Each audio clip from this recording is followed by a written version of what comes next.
At nasa linya na ng ating telepono si Doktora Flor Yabut Perea Obigaini. Doktora Perea, magandang hapon po. Hello, Doktora, magandang hapon po. Nako, napaka... Dok? Patayin niyo muna yung monitor niyo, Dok. Dok? Narinig niyo na ako, Doktora? Yan, okay na. Narinig ko na kayo, Dok. Meron po tayong problema, Dok. Kaya lalapit ko lamang sa inyo. Opo, para sa mga kalam na kababayan natin, mga kapatid, ha? Si Doktora Perea ay isang veteran na Obigaini. Ilang taon na kayo, Doktora, ma'am? Ako, magse-78 na. 70? Batang-bata pa, 78 lang. Anyway, Doktora, ito po yung liham. Ito po yung problema ngayong hapon, Doktora. Dear Sir Erwin, tawagin niyo na lang ako sa pangalang Confused Daddy.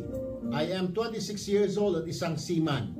My girlfriend po ako who is a call center agent, nakapapanganak lang. At ito nga po ang aking problema. She claims, and I believe her, na anak ko yung isinilang niya na sanggol, base na rin sa aking bilang dahil umuwi po ako last year. Pero sir, nagtataka lang ako kung bakit medyo malayo ang hitsura ng bata at walang namana po sa akin. 5'2" po ako, medyo maitim, kulot ang buhok at medyo maliit po ang aking ilong. In short, typical Pilipino ang looks ko, bossing. Ang mami ng baby ko naman ay maitim din, kulot ang buhok at malaki ang mata. Yun nga lang, sobrang sexy niya. Pero bakit po ang baby namin singkit, maputi at unat na unat ang buhok at tila walang namana sa amin ng mami niya? Is it possible na napalitan siya sa nursery ng ospital?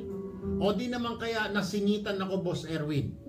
Kung magkagayon, ano ang gagawin ko po? Pero sabi ng girlfriend ko, pinaglihi niya ang baby namin kay Sandara Park. Kaya marahil ganun ang hitsura niya. Totoo mo ba ang lihi? Help me, Sir Erwin. Sincerely Confused Daddy.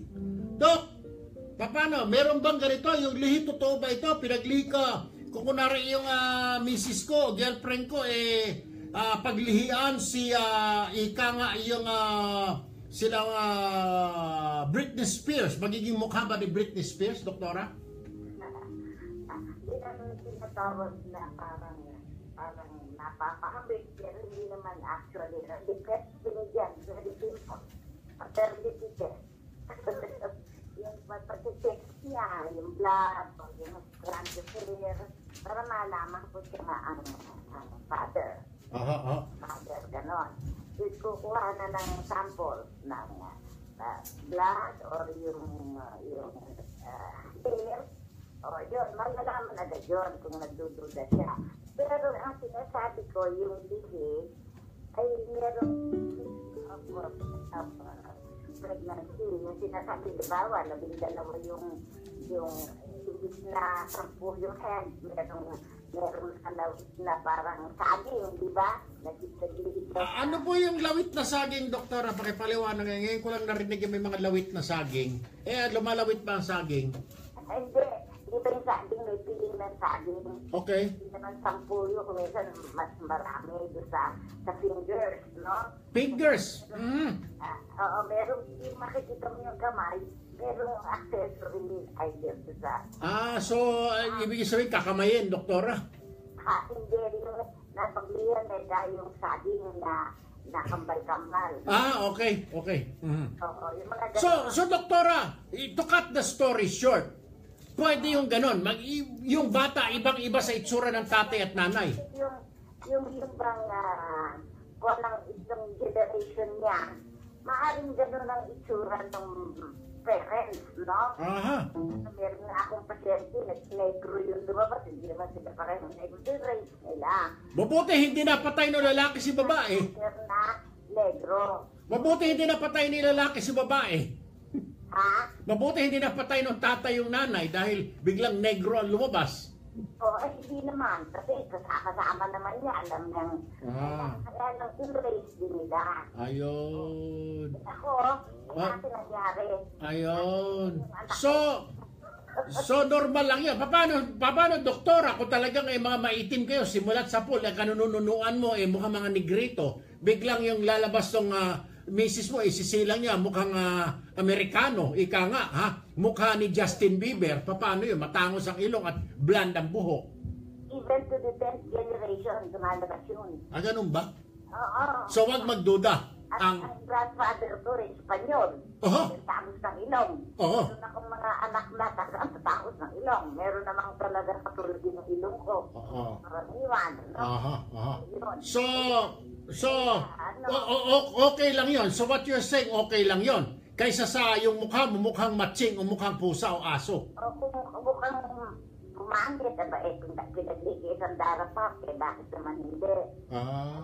So dapat, pag ang payo mo, pag nagbubuntis si Mrs., ang dali mo yung mga litrato ng mga artista, pakita mo sa mukha niya. Hindi, meron yung tinatawag na maternal impression. Ayun. So, ang mapapayo natin dito kay Confused Daddy, normal yon, ha? Huwag magduda. Malo, pero kung dududo siya talaga, yung paternity test, yung DNA test. DNA. Para Ayun. makikita tayong pagdududa niya. Alright. Ayun. Okay. So yung mga paglilihis sa mga lawit na saging, mga... Gumagawa niyan. Ha? Meron gumagawa niyan. Tumawag sa akin. May gumagawa ng ano, doktora, yung mga lawit na saging? Yung bang kamay, di ba yung daliri, parang piling-piling ng saging. So yung finger. Ngayon, lima-lima. Lima? Isa po. Merong kumakapit na isang finger. Aha. Sa small finger. Ang alam ko, doktora, pwede lang isa lang ang pwede kumapit. Ano yun freak accident. Freak accident. Anyway, Doktora Perea, nako, sobrang daming salamat. Now I understand. I got your point. Baka mali sa pagsududa niya, paternity, niya, wala siyang track. DNA. Okay. Thank So, you. Alright. Wala na po tayong oras, Doktora Flor Yabot Perea. Maraming salamat po. Tawagan po tayo, Doc.